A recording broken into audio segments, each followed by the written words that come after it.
Yo les potos, c'est Philippe. Après avoir perdu un combat visant à déterminer le futur amiral en chef de la marine contre Akainu, Aokiji refuse de servir sous ses ordres et décide de quitter l'organisation. Et même si à première vue c'est une défaite cuisante pour Kuzan, avec du recul, heureusement qu'il a perdu. Parce que ça fait très longtemps que Aokiji il est plus en accord avec la justice pratiquée par la marine, depuis Ohara en fait. Et Ohara c'était il y a 22 ans. Et ce qui est intéressant c'est que le style de justice de Aokiji a changé à Ohara. Avant Ohara c'était la justice brûlante, et après il est passé à la justice à la cool. Et on ne sait pas exactement qu'est-ce que c'était la justice brûlante, mais si je devais deviner par rapport à ce qu'il dit à Saoro, à Ohara et par rapport à tout ce qu'on a vu, je dirais que c'était une variante de la justice absolue. Et pour rappel, les pratiquants de la justice absolue pensent que dans le but d'éradiquer le mal, tous les moyens sont justifiés, que ce soit le fait de tuer des innocents ou même de commettre un génocide. Donc c'est probable qu'au début de sa carrière, Aokiji se soit fait endoctriner par le gouvernement mondial et leur message de justice absolue. D'ailleurs ça on le voit lorsque Saoro lui demande comment est-ce qu'il peut cautionner le Buster Call sur Ohara. Il le justifie par une logique de « pour le bien de l'humanité ». Mais tu sens quand même qu'au fond de lui-même, il sait que c'est pas justifiable. C'est pour ça d'ailleurs qu'il parle de justice, mais il parle absolument pas de morale à ce moment-là. Et c'est juste après ça que l'événement qui va complètement changer sa vision des choses va avoir lieu. La destruction du bateau des civils par Akainu. La raison pour laquelle cet événement il remet tout en question pour Aokiji, c'est parce que comme lui, à ce moment-là, Akainu est un pratiquant de la justice absolue. Et du coup, Aokiji, lui, il a vu ça et s'est dit, ok, si je continue sur la voie sur laquelle je suis, eh ben, je vais devenir comme ça, en fait. Parce que c'est la finalité. Akainu, c'est la finalité de la justice absolue. Si tu pousses la justice absolue à son extrême, tu obtiens Akainu. Et Aokiji, déjà, il n'était pas super d'accord avec ce qui se passait à Ohara, le fait de tuer tous les archéologues et tout. Mais si, en plus, il faut tuer des civils innocents sur juste des doutes, là, il est out. C'est là où il s'est dit, ok, c'est mort. Ça l'a fait se remettre en question. D'ailleurs, c'est le seul amiral qui, au cours de sa vie, a changé de type de justice. Ça en dit long. C'est normal, en fait, de changer de point de vue quand tu as des nouvelles informations. Donc c'est bien qu'il ait changé de point de vue. Mais le problème, c'est que à ce moment-là, il n'aurait pas juste dû changer de justice. Il aurait dû se barrer. Et son plan, sûrement, c'est de rester dans la marine, devenir amiral en chef. Et comme ça, il va changer les choses de l'intérieur. C'est sûrement ça qu'il s'est dit pendant les 20 ans de Ohara jusqu'à Marineford. Les 22 ans. Il s'est sûrement dit, ouais, bon, ok, c'est pas ouf ce qu'ils font, mais je peux pas, on va pas se débarrasser complètement de la marine. Donc, ce que je vais faire, c'est que je vais arriver au sommet de la hiérarchie. Comme ça, je vais changer les choses de l'intérieur. Et en soi, sur le papier, c'est pas un mauvais plan. Mais le problème, c'est que ça marche juste pas. Parce que qui vraiment prend les décisions pour la marine? Les grosses décisions. C'est l'amiral en chef ou c'est le Gorosei et c'est Im? C'est le Gorosei et Im. L'amiral en chef, c'est juste une figure, en fait. C'est juste, il est là pour signer des papiers. S'il veut poursuivre des pirates un peu plus agressivement, il peut. Tu vois, Akainu, actuellement, il est amiral en chef. C'est ça qu'il fait, hein. On le voit jamais sur le terrain. Il est là, il signe des papiers.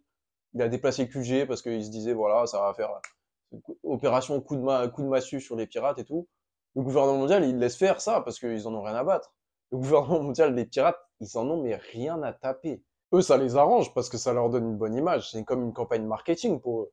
Par contre, si Akainu, demain, il se lève et il commence à dire que maintenant, l'étude des poneglyphes, bah, peut-être que ça serait bien que ça soit autorisé, là, va y avoir problème. Va y avoir problème. Parce que le gouvernement mondial ne va jamais te laisser décider à leur place qu'est-ce qui est défini comme mal. C'est eux qui se gardent ce droit, en fait. Et c'est ça le contrôle. C'est pour ça qu'ils contrôlent la marine. Ils contrôlent le narratif derrière la marine. Qu'est-ce qui est bien et qu'est-ce qui est mal.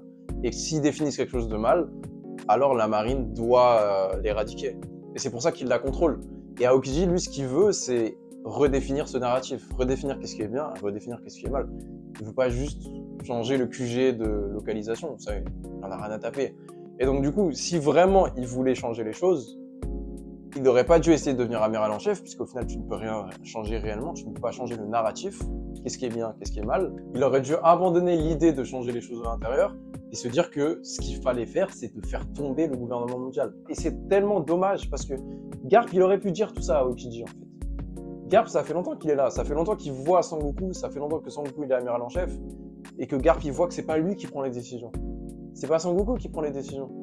C'est le gouvernement mondial qui prend les décisions, ensuite ils le disent à Sangoku, et Sangoku qui met les choses en place, mais c'est pas lui qui prend les décisions.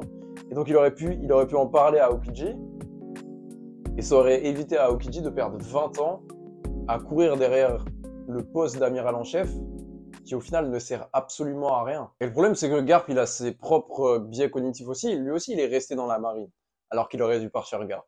Et je pense que ça a influencé Aokiji. Il s'est dit, ah, ok, c'est mon mentor, il est resté dans la marine, on essaye de changer les choses de l'intérieur et tout. Alors que la réponse à la question de comment changer la marine, c'est de la quitter. C'est de la quitter et de changer les choses depuis l'extérieur, pas depuis l'intérieur. Depuis l'intérieur, tu ne peux pas.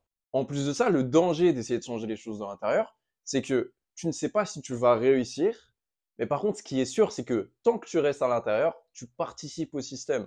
C'est-à-dire que pendant 20 ans, Aokiji il est resté dans la marine et il a aidé le gouvernement mondial. Juste avec son nom et avec sa force en tant qu'amiral, rester là à l'intérieur du système du gouvernement mondial, bah c'est les aider en fait. C'est pareil pour Garp. Le Sword, c'est très bien, mais au final, aux yeux du monde entier, Garp, c'est un marine, c'est pas un membre du Sword. Ils en ont rien à taper de ça, c'est des trucs internes, c'est pas très important. À la vue du monde entier, le système du gouvernement mondial et de la marine fonctionne grâce à ces individus. Il fonctionne grâce à Garp, grâce à Akainu, grâce à Aokiji.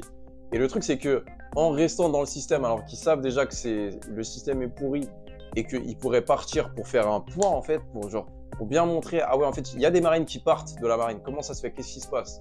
Est-ce qu'il y a des problèmes internes? C'est quoi la logique derrière la marine? C'est quoi leur justice?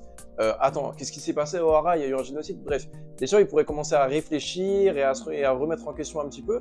Mais le truc, c'est que comme ils partent pas, l'information, elle circule pas, personne ne sait qu'il y a des problèmes, etc. etc. D'ailleurs, on le voit ça lorsque le Gorosei, il parle de Aokiji et du fait qu'il a rejoint les pirates de Barbe Noire.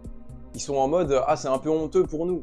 Donc c'est ça le moyen de leur faire mal en fait. Le moyen de leur faire mal, c'est pas de rester à l'intérieur de la marine et de réfléchir pendant 20 ans à quel type de justice on va mettre en place quand on sera amiral en chef et tout. Non, ça ils en ont rien à battre. T'as une crise existentielle, pas de problème. Tant que tu restes dans notre système, ça nous va.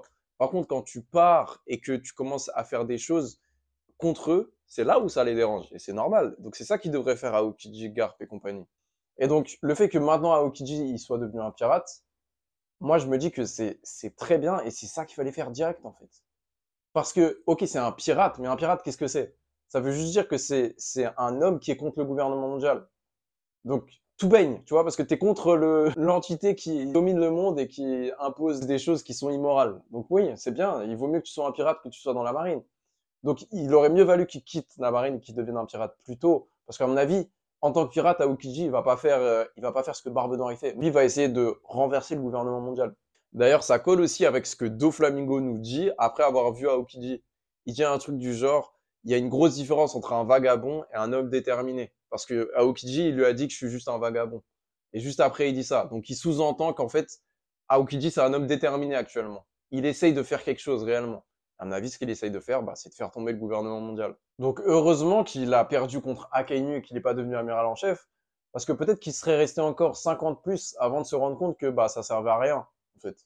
Peut-être qu'il serait resté amiral en chef, et qu'il aurait essayé de changer les choses de l'intérieur et tout, ça aurait juste pas marché. Donc heureusement qu'il a perdu, comme ça, tout de suite il peut partir et tout de suite il peut vraiment essayer de changer réellement les choses au lieu de rester dans le système et perdre son temps, quoi, concrètement. Voilà, dites-moi ce que vous en pensez dans les commentaires. Et on se voit dans la prochaine vidéo. Tchuss!